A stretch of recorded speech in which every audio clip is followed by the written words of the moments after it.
Tomas had never seen a world like Avalar. The sky shimmered with pale blue light, and the ground seemed to hum beneath his boots. The air carried a scent that was sweet and strange, like flowers that grew under a different sun. He stood at the edge of the landing platform, clutching his small data tablet, unsure whether to feel proud or terrified. For him, this mission was not a chance for glory. He was not a soldier, not a leader, not even a skilled negotiator. He was a technician, assigned to maintain the translation systems that allowed humans to speak with the Viren Empire.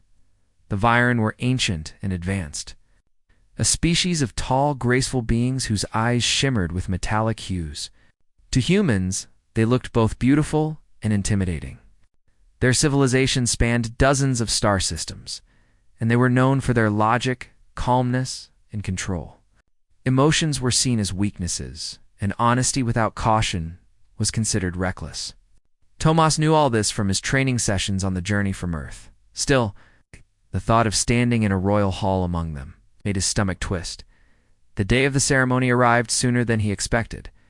The grand hall of the Viren Palace was built from crystal and metal that reflected the starlight streaming through massive windows. The floor was a smooth surface that mirrored the galaxy above. Representatives from many species filled the chamber, their voices blending in a low hum of conversation. Flags from every known world hung from the ceiling, symbols of peace after centuries of mistrust. For humans, this day marked their first official recognition as an equal member of the Galactic Union. Tomas stood at the far end of the hall, adjusting the small translator device attached to the communication pillar. His job was to make sure nothing malfunctioned during the speeches. If the system failed, misunderstandings could happen, and that could mean disaster. He had no intention of being noticed by anyone. Yet fate had a different plan. As the music changed, the hall grew quiet. The doors at the far end opened, and the royal family entered. First came the guards, their armor glowing with soft blue light. Then the council members walked in slow procession, their robes long and flowing. Finally, Princess Mira stepped forward. Her presence drew every gaze in the room. She was tall, her skin a soft shade of silver with faint patterns that moved like light beneath water. Her eyes were a deep silver blue, calm and distant.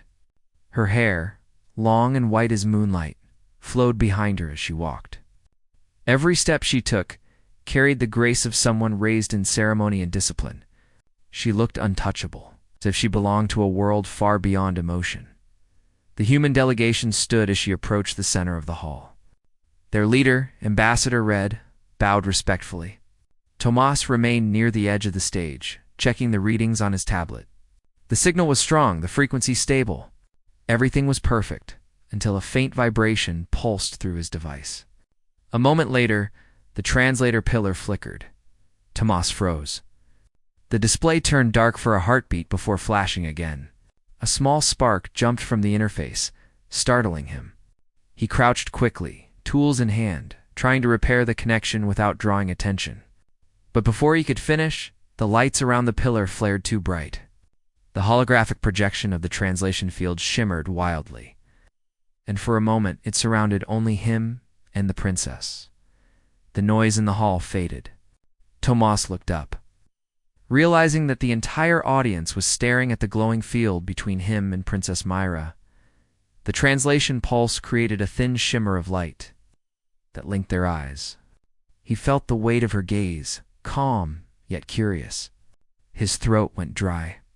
His mind screamed at him to say something professional, something respectful, but his heart moved faster than his thoughts. He whispered the first words that came to his mind. "You're so beautiful, I can't speak." The hall went silent. Every sound vanished, as if the universe itself was holding its breath. Tomas felt his face burn. He wanted to disappear, to vanish into the floor. He had just spoken out of turn, in front of every diplomat, every soldier, and the entire royal court of the Viren Empire. Humans had waited decades for this moment, and he had ruined it with one careless sentence. The guards stiffened. One took a step forward, hand on his staff. The ambassador's eyes widened in horror. A dozen cameras from alien news drones focused on the scene. Tomas's heart pounded so loud he could barely hear the whispers spreading through the room, but Princess Mira did not move. Her expression changed, just slightly. Her eyes softened, and for the first time, something human-like crossed her face. She seemed surprised, almost confused.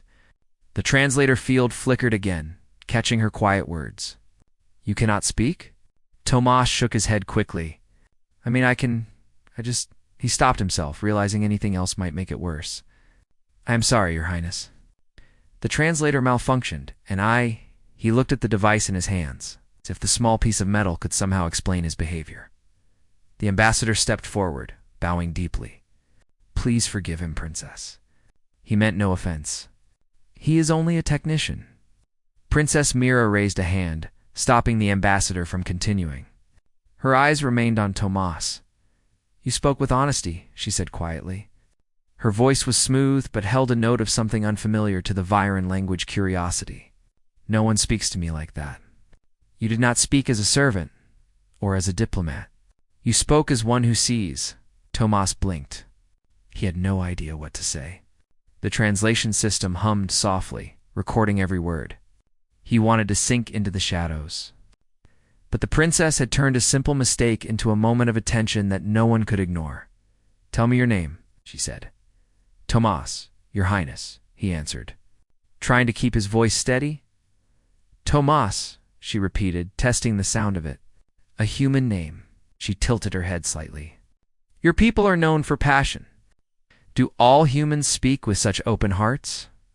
Tomas glanced toward the ambassador, who looked both frightened and desperate for him not to answer. Yet something inside Tomas refused to hide. He straightened slightly. "Sometimes we do," he said, "when we see something that moves us." A murmur swept through the crowd. The Viren counselors exchanged looks, their metallic eyes reflecting surprise. To them, showing emotion in public was strange, even dangerous. The princess's calm face betrayed no judgment, only thought. After a long pause, she spoke again. "You may step back, Tomas of Earth." Her tone carried authority, but not anger. "Your words are unusual, perhaps even reckless, yet they carry no malice." The ambassador bowed again, pulling Tomas gently away from the pillar. The translator field dimmed, and sound returned to the hall. The ceremony continued, but the air had changed. Every species present now watched the humans not as weak newcomers, but as unpredictable beings, capable of breaking centuries of formality with one honest sentence.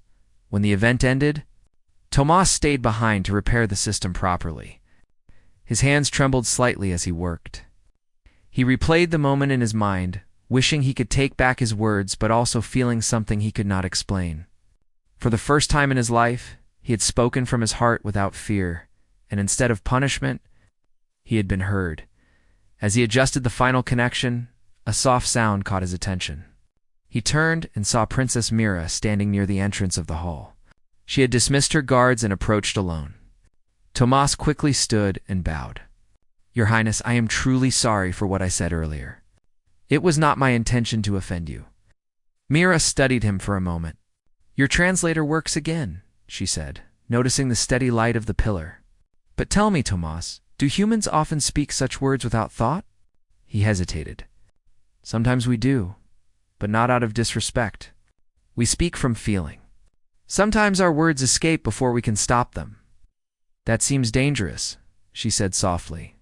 "To speak without restraint can be," he admitted, "but it can also be true. Sometimes truth sounds clumsy, but it reaches further than silence." Her gaze lowered slightly as if she were considering something deeper. "Among my people, truth is measured by reason, not by feeling. We learn to hide what we feel. It is seen as strength." She looked back at him. "Yet when you spoke, I felt something shift in the room. Even my heart moved in a way I cannot describe." Tomas said nothing.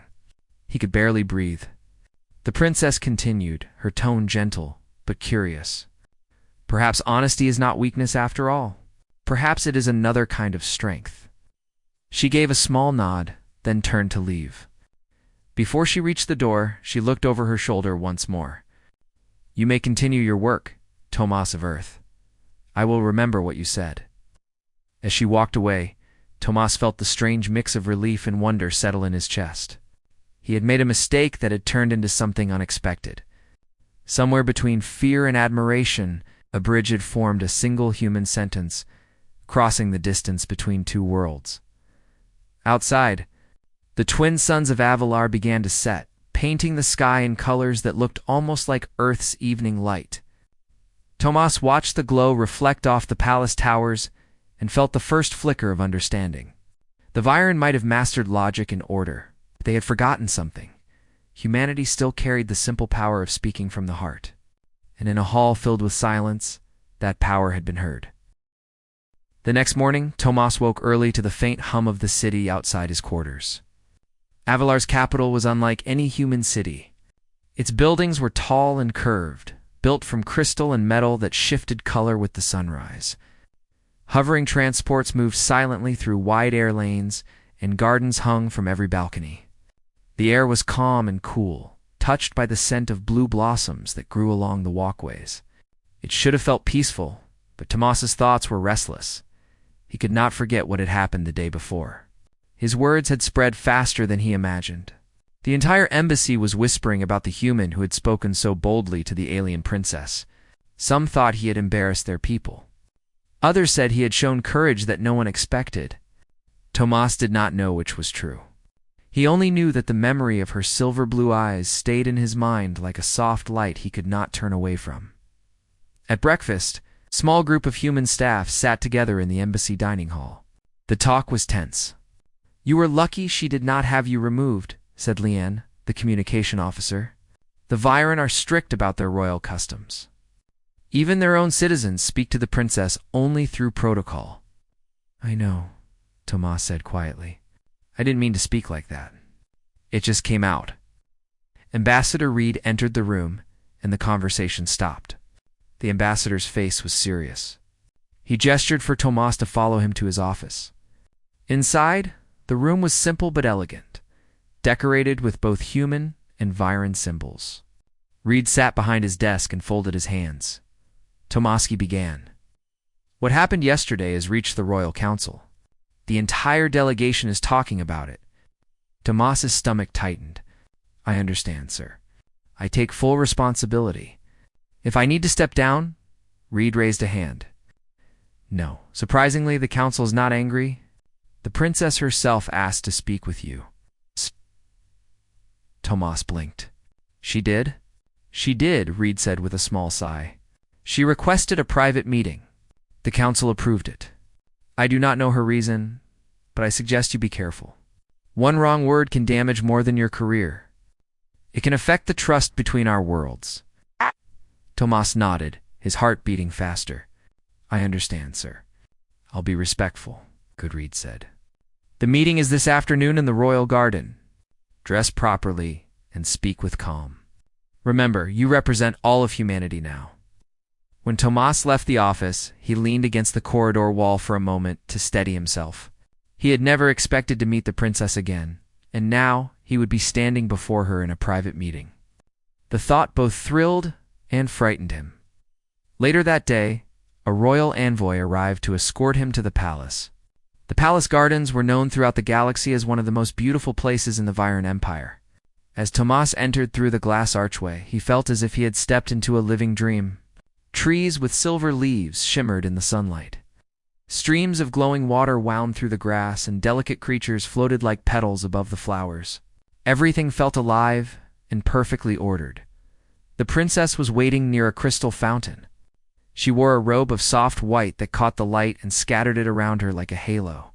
Her expression was calm, yet there was warmth in her eyes that had not been there before. When Tomas approached, he bowed respectfully. "Princess Myra," he said, "it is an honor to meet you again. You may rise." "Tomas of Earth," she said, "I asked you here because I wish to understand something. Your words yesterday were unlike any I have heard. You spoke from feeling, not from logic. My advisors say it was foolish. I am not sure they are right." Tomas looked around at the garden before answering. "Where I come from, we believe that feelings and truth often walk together. Logic shows us what is safe, but feeling shows us what matters." Mira tilted her head slightly. In the Viren language, the word for feeling and weakness is the same. Our people are taught to control every emotion. We believe that calm leads to wisdom. That sounds peaceful, Tomas said. But doesn't it also make life lonely? She looked at him in surprise. Lonely? Yes, he said softly. If you hide every feeling, how can others truly know who you are? The question hung in the air. For a long moment, Mira said nothing. She turned toward the fountain, watching the glowing water move in circles. Perhaps you are right, she said finally. There are times when silence feels heavier than calm. She walked along the edge of the garden, and Tomas followed at a respectful distance. My life has been decided since birth, she said. Every word I speak is measured. Every action is watched. Even the way I smile has been trained by tutors.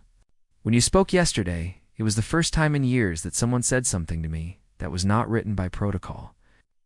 Tomas listened carefully. I didn't mean to surprise you. I just said what I felt. That is what makes it strange, she replied. Your words carried no purpose, no political intent. They were simple. Yet they reached me more deeply than any speech I have heard. They stopped beneath a tall silver tree. The leaves shimmered with tiny points of light. Mira looked up at them, her expression distant. My people think of humans as young and reckless, but I think your kind may have something we lost long ago. What? Tomas asked.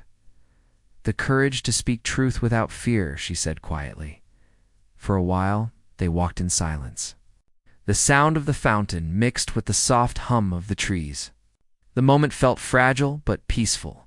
Tomas wondered how many others had seen this side of the princess, away from the grand halls and strict ceremony. Here, she seemed almost human in her curiosity. May I ask something? Tomas said. She turned to him. You may? Why did you choose to meet me? You could have ignored what happened. I could have, she admitted. But I wanted to know why your words stayed in my mind. I have received compliments before, but none felt real. When you spoke, I felt no flattery, only truth.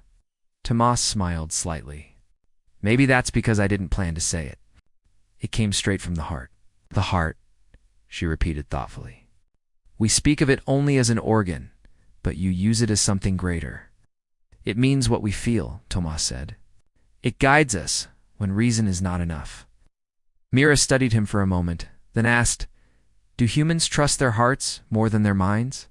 Sometimes, he said, and sometimes we regret it, but we learn from it. Without feeling, we would be machines.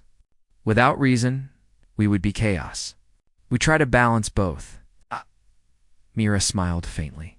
Perhaps that balance is what my people need to learn. They reached a bench near the garden's edge. Myra gestured for Tomas to sit, and she sat beside him. The silence between them was calm, not awkward. Birds with translucent wings circled above them, singing soft, melodic notes. Your world must be very different, she said. It is, Tomas replied. Earth is not perfect, but it's full of color and sound. We laugh a lot, even in hard times. Maybe that's our way of surviving, laughter, she said, tasting the word. I have read about it, but have never understood it. Tomas grinned. It's the sound we make when we are happy, surprised, or even nervous. Sometimes we laugh just because we can. Mira gave a soft sound that might have been the start of a laugh. That sounds strange, but pleasant. Maybe one day you will teach me. I would like that, Tomas said before he could stop himself. Then he quickly added, if it's allowed? She looked at him with quiet amusement. It is allowed. The sun began to set, casting golden light over the garden. Mira stood and faced him. I must return to my duties, but I am glad we spoke. I see now that humanity has more to offer than technology or trade. You carry something unseen yet powerful. Tomas rose and bowed. Thank you, Princess. I am honored. Before she left, she turned once more. Tomas, do all humans speak to royalty the way you speak to me? He smiled. Only when we forget we are supposed to be afraid? She nodded slowly, as if storing the words in her mind. Then perhaps fear is what blinds us most. When she was gone, Tomas remained in the garden for a long time, listening to the quiet sound of the fountain. He thought about how strange it was that one careless moment had led to this meeting. He had not meant to make history, yet he sensed that something important had begun, something beyond politics and ceremony that evening. As he walked back to the embassy, the city lights reflected off the crystal streets. He passed Viren citizens who moved with silent grace, their expressions calm and distant. He wondered if they would ever laugh or speak freely as humans did. Maybe, he thought, that was why the princess had been so curious. Maybe she had seen in him a piece of freedom her people had forgotten. When Tomas returned to his quarters, he sat by the window and looked out at the stars. Somewhere beyond them was Earth, small and far away. Yet for the first time, he felt that humanity had something truly special to share with the universe. It was not their machines or their ships. It was their hearts. As the night deepened, Tomas made a quiet promise to himself. If he ever saw Princess Mira again, he would speak with the same honesty that had begun it all. He did not know what their paths would bring, but he knew one thing for certain. Sometimes a single honest word could change the course of two worlds. Days passed after the meeting in the royal garden, but the memory stayed alive in Tomas's mind. Every detail of that afternoon replayed whenever he closed his eyes. The sound of the crystal fountain, the shimmer of the silver leaves, and the calm, thoughtful voice of Princess Mira. He could not forget how her words had carried both strength and sadness. What surprised him most was that she had listened to him. A simple human technician, as if his thoughts had value. Inside the human embassy, life returned to its normal rhythm. Tomas worked long hours maintaining communication systems, calibrating translation units, and ensuring secure links between Earth and the Viren capital. Yet rumors spread quietly among the staff. Some said the princess had requested human materials from Earth's culture books, art, and music. Others whispered that she visited the gardens more often now, alone and thoughtful. One evening, as Tomas finished adjusting a new signal node, an envoy arrived from the palace. The envoy, tall and dressed in silver armor, spoke with the calm tone of a royal messenger. "Princess Mira requests your presence in the library wing tomorrow morning," he said. "She wishes to continue your discussion." Tomas's heart jumped. "I will be there," he replied quickly. The next morning, he wore a clean uniform and tried to keep his nerves under control. The royal library was inside the oldest part of the palace. It's built centuries ago, when the Viren still valued art and philosophy more than expansion and politics. The walls were carved from pale stone that shimmered faintly under soft light. Shelves stretched high above, filled with crystal tablets that stored knowledge from thousands of worlds. Princess Mira stood near a tall window, gazing out at the city below. She turned as Tomas entered. "Welcome, Tomas of Earth," she said. "I am pleased you accepted my invitation." "It is an honor to be here, Princess," Tomas said respectfully. "This place is beautiful." "It is said that every idea my ancestors valued still lives in this room," she replied. "Yet in recent generations, fewer come here to read. The council believes logic and science alone will guide us, but I think we have forgotten something." She looked toward the rows of crystal shelves. "Your people's stories reminded me that knowledge is more than numbers." Tomas smiled slightly. "Stories are how we remember who we are. Without them, we lose our way." Mira gestured for him to follow her to a small table near the window. A collection of items lay on the surface, a few human books, a small data drive, and a holodisc showing images of Earth's art and music. "I asked the embassy for examples of human creativity," she said. "Your songs and paintings are unlike anything in the Viren archives. There is so much feeling in them. I wanted to understand why." Tomas leaned forward. "Because when humans make art, they share what they feel inside. It can be joy, sadness, or hope. We cannot hide it even if we try." She touched the holodisc, and an image appeared in the Iran ocean sunset from Earth. The light rippled across the walls. "This is called beauty, yes?" she asked. "Yes," Tomas said. "Beauty is something that moves the heart. It can be in a person, a place, or even a moment." She studied the image carefully. "I have been told that beauty is illusion, that it distracts from purpose. Yet when I look at this, I feel something I cannot name. It is gentle, but powerful. That is what makes it special, Tomas said softly. It reminds us that we are alive. For a while, they stood in silence, watching the glowing sea. The sound of faint music played through the translator, a melody from an ancient human song. Mira turned to him with calm curiosity. Your people create even when there is pain. Why? Because creation gives meaning, Tomas said. Even when things are hard, we make art to show that we still hope. It helps us heal, nodded slowly. That is a kind of strength my people have forgotten. We do not make things to express feeling. We make things only for function. She looked around the vast library, as if seeing it differently for the first time. Perhaps that is why our hearts grow silent. They spent hours talking that day. Tomas told her about Earth's history. How humanity learned to rise again after mistakes and wars. How people dreamed of reaching the stars, even when they had little. Mira listened closely, asking questions that showed both intelligence and wonder. She told him about her world's traditions, about the royal codes that ruled her life, and about her quiet wish to see beyond them. With every exchange, the distance between human and Viren grew smaller. As the light outside began to fade, Mira closed one of the books gently. You have given me much to think about, she said. Your kind speaks of emotions with pride, not shame. I see now that honesty is not a threat. It can bring understanding. I'm glad if I helped, Tomas said.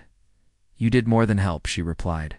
You reminded me that truth can live in simple words. Before Tomas could answer, the door opened and a figure entered, a tall Viren man in ceremonial robes. His silver eyes were sharp, and his tone carried authority. Your Highness, he said, bowing slightly. The council awaits your presence. They have learned of your repeated meetings with this human. Mira's calm expression did not change. I am aware, she said. I will attend shortly. The man glanced at Tomas. With respect, Princess, the council believes such meetings are unwise. The humans are emotional creatures. They could influence your judgment. Tomas stood quietly, not wanting to make the situation worse. Mira turned toward the man, her tone still soft but firm. Counselor Varen, I do not fear knowledge. If our alliance is to grow, we must understand one another. Dismiss this fear that learning will weaken us. Varan's expression hardened. The council will wish to speak on this matter. I will hear them, Mira said. You may go. When he left, Tomas felt uneasy. I did not mean to cause trouble, he said. She shook her head. Do not blame yourself. My people resist change, but they cannot ignore truth forever. Sometimes peace requires a challenge. She turned back to him. If they question me, I will tell them what I have learned. That humans are not reckless, but courageous. That emotion is not weakness, but wisdom in another form. Tomas looked at her, admiring the strength in her voice. You are brave to speak that way. I learned from you, she said simply. The next day, the royal council held its assembly. Tomas did not attend, but news spread quickly through the embassy. The princess had defended her right to continue learning from humans. Some council members were angered, but others began to listen.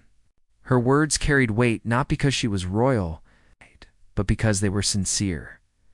That evening, a message arrived for Tomas. It was short and written in elegant Viren script. It read, The council listens now. Truth grows stronger when spoken with heart. Mira. He smiled when he read it. Something had changed. It was more than diplomacy now. It was understanding. Over the following weeks, their meetings continued in quiet corners of the palace. Mira asked to see human films, to read poetry, and to hear music from different cultures. Tomas explained how humans found beauty even in imperfection, how they valued friendship and compassion. In return, Mira shared her people's art of crystal shaping and their philosophy of unity through thought. Slowly, each began to see the world through the other's eyes. One afternoon, as they studied a piece of human art showing two hands reaching for each other, Mira said, Your people express connection so openly. We are taught to keep distance even from those we care for. It is said that closeness clouds reason.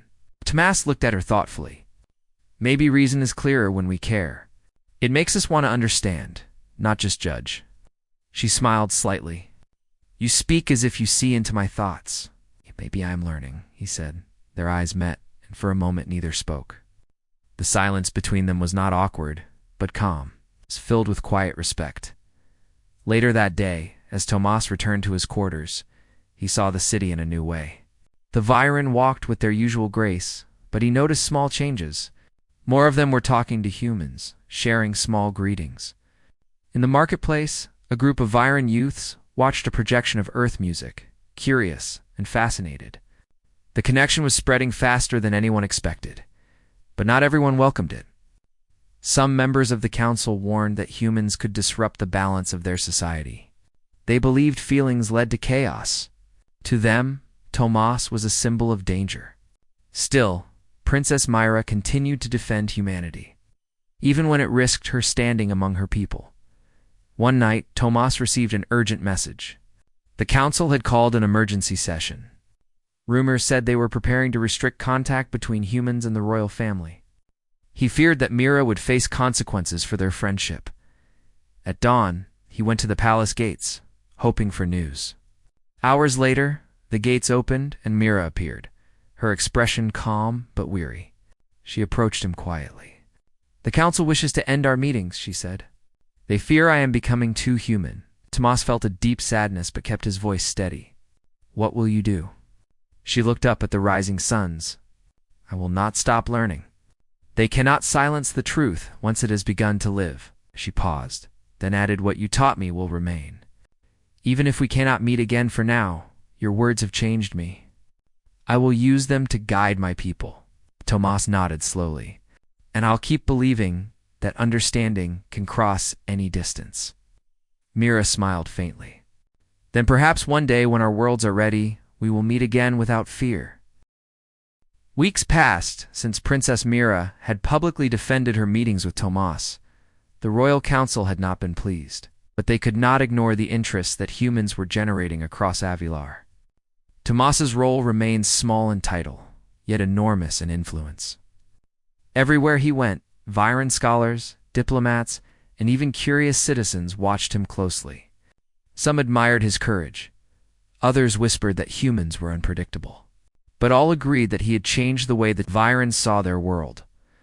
Tomas awoke one morning to a message from Princess Myra herself. The note was delivered by a calm-eyed envoy, as always polite and precise. Tomas, meet me in the observation tower at sunrise. I have news of importance. Myra, his heart leaped. He read the note twice before setting off. The observation tower rose above the palace gardens, its crystal walls offering a panoramic view of the city below and the stars above. When Tomas arrived, Myra was already there, standing at the edge of the platform. Her eyes reflected the twin suns climbing above the horizon. She gestured for him to join her. The council has changed its position, she began. Some members now see value in learning from humans. Others remain cautious, but progress is being made. That is good news, Tomas said. It means understanding is growing, as she said. But with progress comes responsibility. I have asked that you be included in discussions that affect cultural exchanges. Your perspective, your honesty, may guide decisions that are otherwise blinded by protocol. Tomas felt a surge of pride, though he tried to hide it. I will do my best, Princess. Myra's gaze softened. I know you will.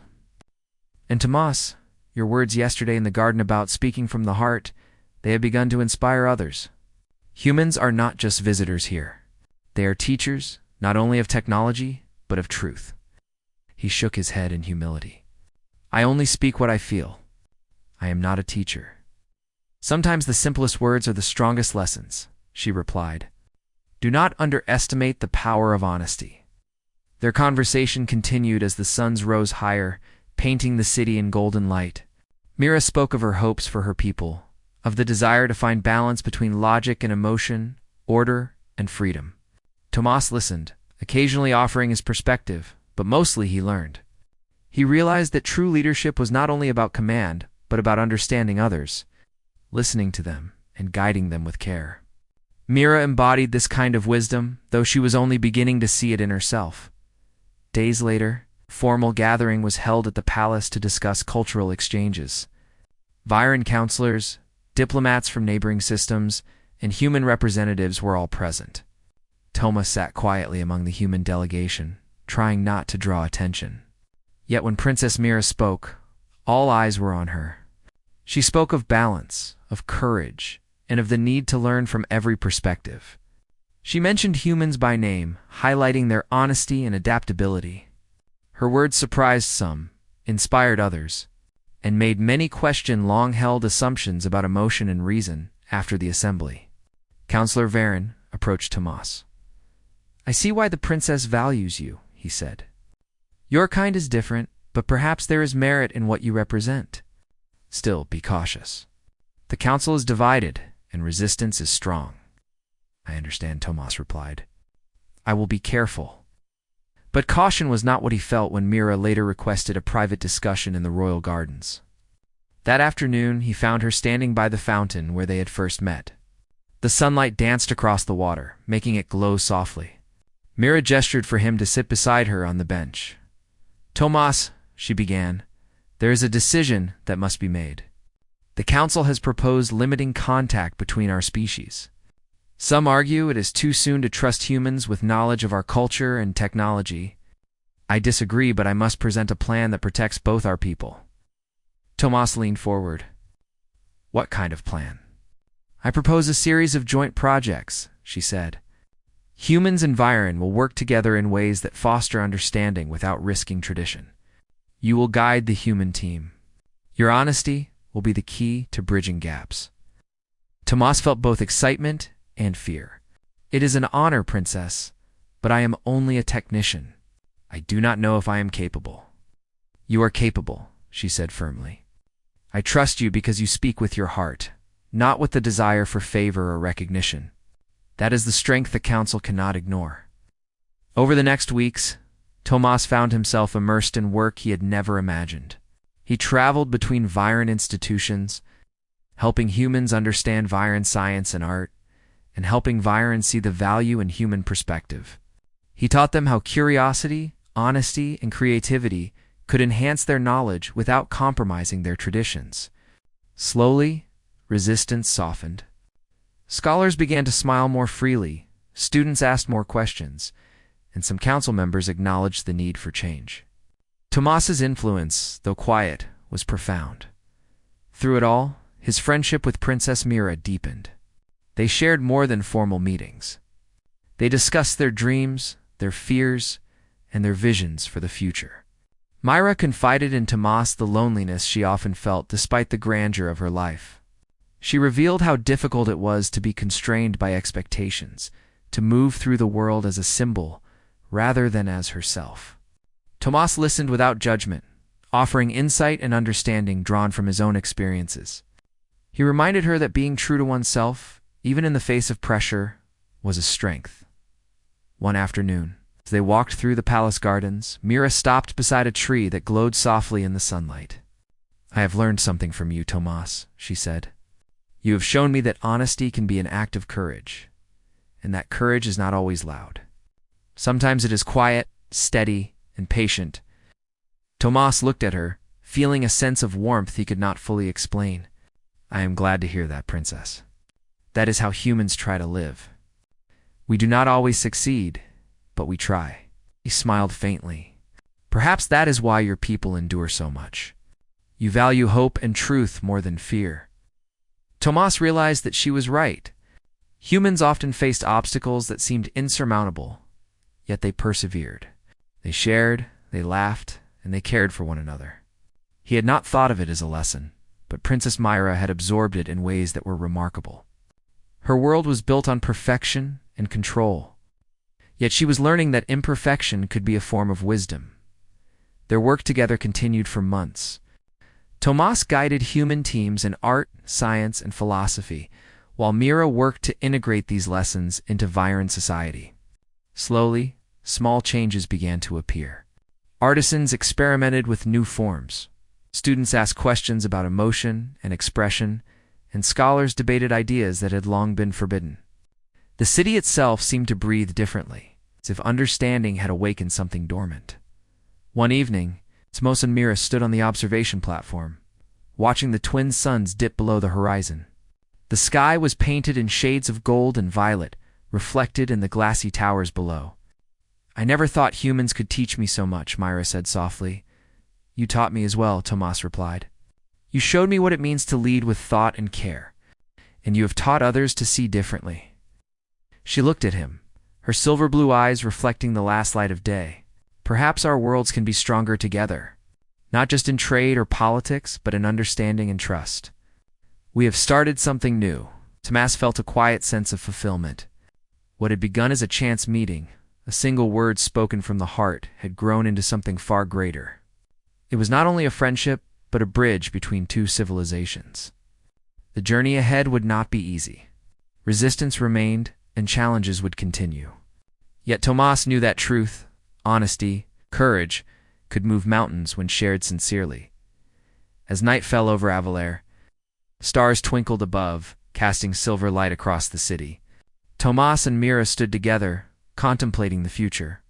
They were from different worlds, different cultures, yet they had discovered something universal: the power of speaking truth and the courage to follow it.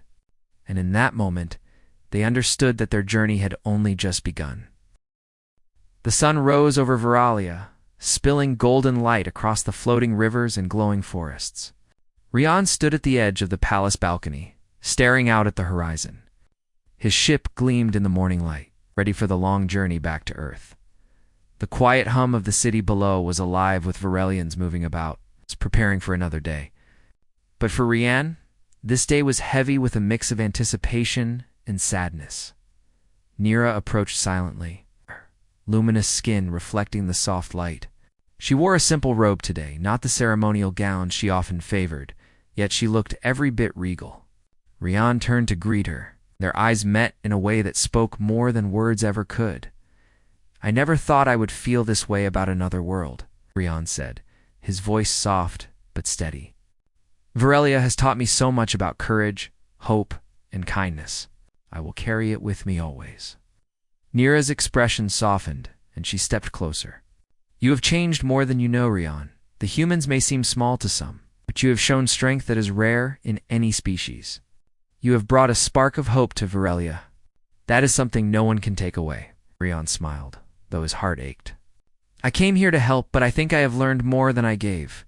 For a long moment, they simply stood together, two beings from very different worlds, connected by trust, respect, and something neither could fully name. The guards and attendants kept their distance, sensing the private weight of the moment.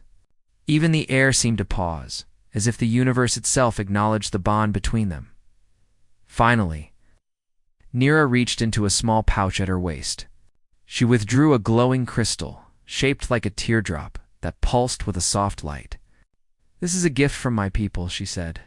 "It carries the essence of Veralia, a small piece of our energy and our memory. Take it with you. Let it remind you of the bonds we have formed." Rian took the crystal carefully, feeling warmth spread through his hands. "I will treasure it," he promised. "It will remind me of this world and of you."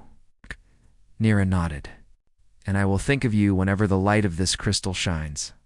It is rare to meet someone who understands what it means to be brave and kind, not just in actions, but in heart. The moment was interrupted by the sound of Rian's ship doors opening. His crew appeared, waving and calling for him.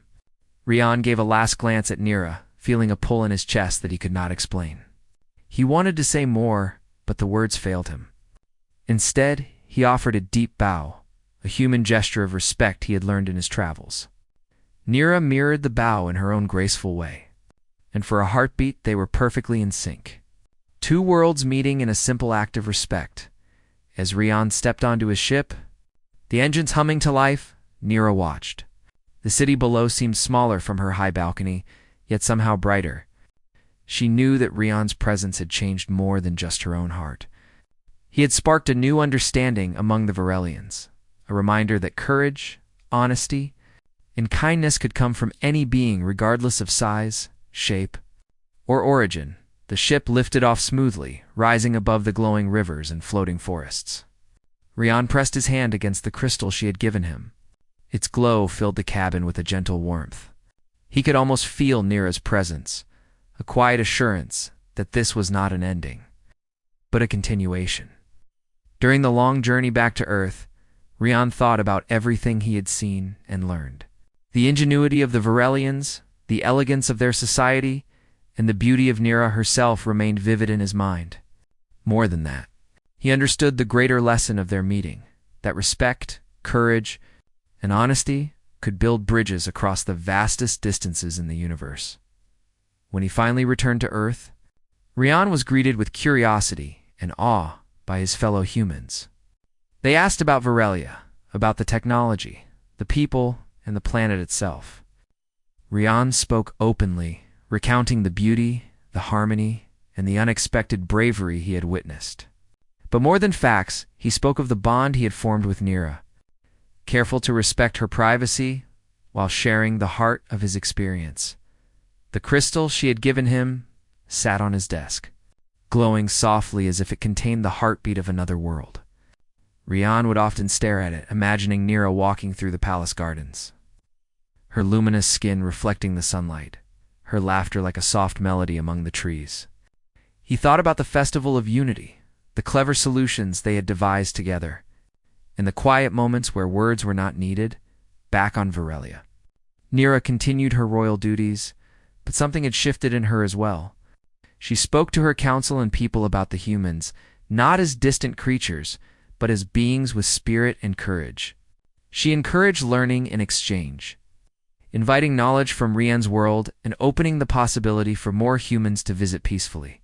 The bond between Nira and Rian had inspired a new era for Varelia, one built on mutual respect and understanding.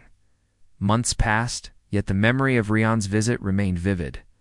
One evening, during a quiet walk along the floating rivers, Nira paused and looked at the sky. Among the stars, she imagined the tiny blue planet far away, and she felt a connection stronger than distance or time.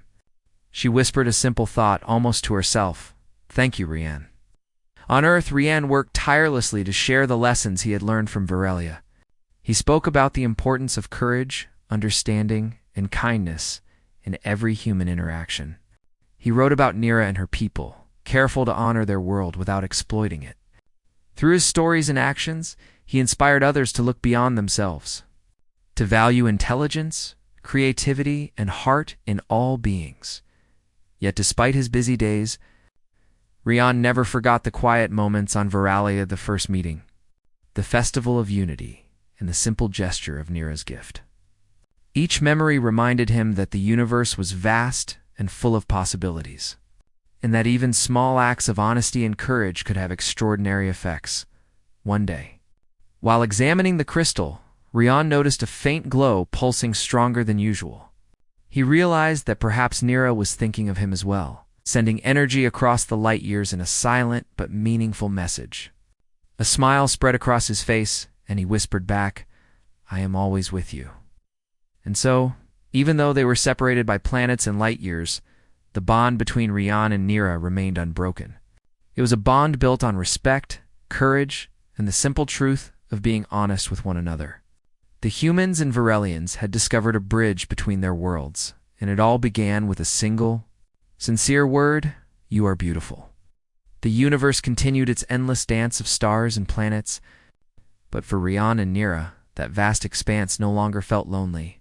They had found in each other the reminder that kindness, courage, and understanding could cross any distance, and that even in the unknown reaches of space, friendship and respect were the most powerful forces of all, as the story of Rian and Nira spread across both worlds. Young humans and Varelians alike began to look beyond their differences. They learned that strength came in many forms: bravery, intelligence, empathy, and honesty. Children on Varelia studied human inventions and stories, while children on Earth marveled at the glowing cities and floating forests of Nira's world, the bond between a human and an alien. Princess had grown into something far greater than either could have imagined. It became a symbol of hope, a testament to what could happen when beings chose understanding over fear, curiosity over prejudice, and courage over hesitation. And somewhere, across the expanse of space, Rian held the crystal in his hand, its glow reflecting in his eyes. He felt Nira's presence not as a memory, but as a living connection. And on Varelia, Nira looked at the stars and felt Rian's energy, not as absence, but as a promise. The story ended not with a farewell, but with a beginning for both their worlds, and for the endless possibilities that lay ahead when humans and aliens learn to see each other not as strangers, but as allies, friends, and perhaps kindred spirits. In that quiet understanding, Rian and Nira had discovered the truest power of all, the power of respect, courage, and the unbreakable bond that can exist between worlds.